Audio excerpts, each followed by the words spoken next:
Regret is something that everyone has an experience of at least once in their lifetime. But do some people state that they have lived their whole life without a single regret? I regret not getting up earlier this morning. Yeah, stayed in bed. Forgot my mate's birthday. In my previous school, I just wish I tried harder.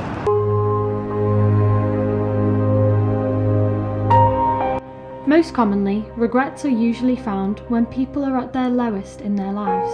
Deathbed regrets are when a person is coming towards the end of their life, and the realisation of the possible opportunities and experiences that they could have fulfilled during their life results into a regret.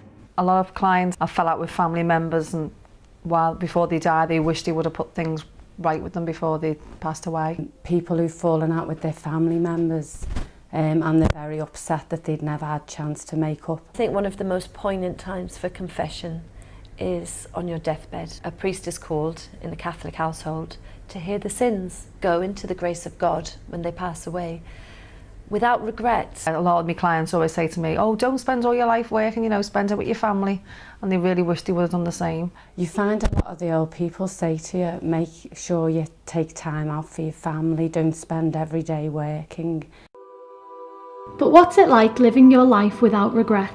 Practicing Catholics and Christians have the opportunity to wash away their sins and regrets. This enables them to carry on their life feeling cleansed and free from what we call regrets. I think confession is quite a tidy little sacrament with regards to regret, personal regret in particular. They come out, they feel cleansed, and they can carry on with their life without having to look back. It's a chance to enable them to say, move on, carry on with your life, and go forward. After you've confessed your sins to the priest absolves you in the name of God.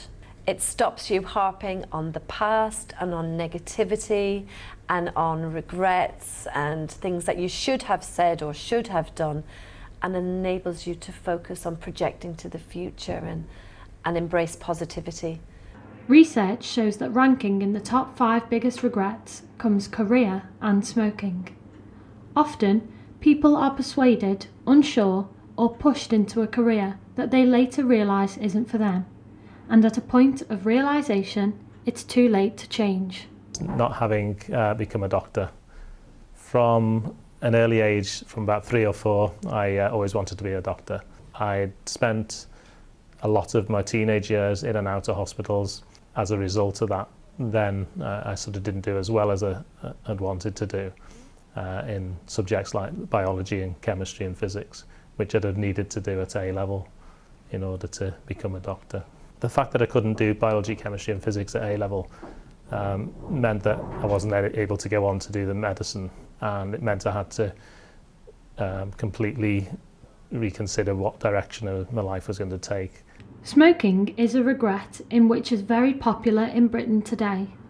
People who have smoked since they have been a teen don't usually start to feel regret until they reach adulthood.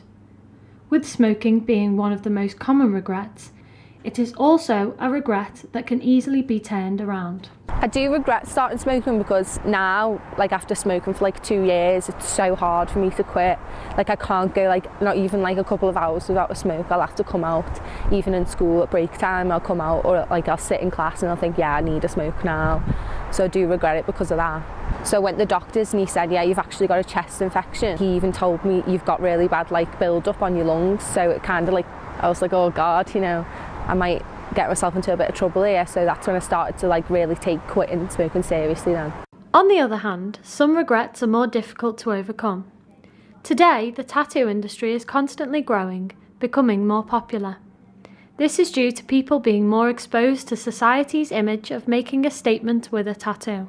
I was 16 years old and not a lot of people had tattoos. Somebody had Indian ink and I thought, I'm going to nick some and I'm going to do a little tattoo on my finger. I fancied this guy who liked Everton, so I thought I'll do EFC on my fingers. The majority of tattoos that we get that are cover-ups, it's mainly from people in relationships who have had their previous boyfriend, girlfriend's name tattooed on them. We do cover up 90% of them. Somebody told me one day they'd heard of something in that you could get laser removal. I was just totally relieved to find a solution to the stupid problem I'd given myself.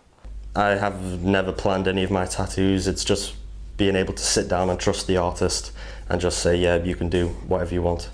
I've never done a tattoo that someone's hated immediately. There have been times when the customer's got a certain image in their head of what they want the tattoo to look like. What makes you think you're going to have a tattoo and still like it in 10 more years? It's going to be dated, it's going to be uncool, and you're going to regret it.